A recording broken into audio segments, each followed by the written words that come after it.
Hello friends, welcome to AMR Tutorials. Khammam జిల్లా civil constable cutoff certificate verification కోసం 6,425 మందికి గాను 5,867 మంది హాజరు కావడం జరిగినది.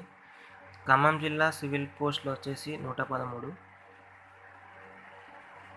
ఖమ్మం జిల్లా cutoff civil constable expected cutoff open 125+, women 115+, OC general 112+, women 110+, ex service men 85 మార్కులు, జనరల్లో 85 మార్కులు వస్తే జాబ్ వస్తుంది. అదేవిధంగా BCA 112,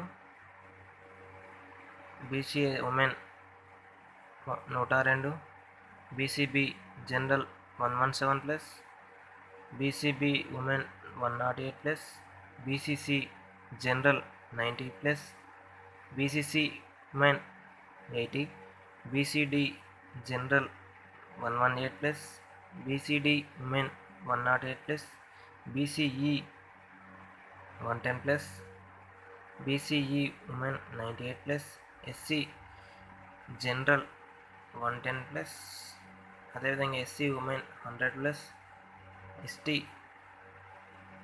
general 112+, ST women 102+, EWS 115+, EWS women 105+.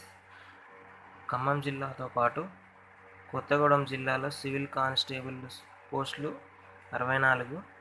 అదేవిధంగా సర్టిఫికేట్ వెరిఫికేషన్ కోసం కొత్తగూడెం జిల్లాలో 4,000 మందికి గాను 3,390 మంది హాజరు కావడం జరిగినది. ఖమ్మం జిల్లా కటాఫ్లో కొత్తగూడెం జిల్లాకు ఇదే కటాఫ్లోని 2 లేదా 3 మార్కులు పెరిగే అవకాశం ఉంది. పోస్టులు తక్కువ ఉన్నాయి కనుక 2 లేదా 3 మార్కులు పెరిగే అవకాశం ఉంది. ఈ వీడియో నచ్చినట్లయితే లైక్ చేయండి, షేర్ చేయండి, సబ్స్క్రైబ్ చేసుకొని మా ఛానల్ చూడండి. చాలా ఫ్యాక్టర్స్ తీసుకొని ఈ కటాఫ్ చేయడం జరిగినది. Thank you so much.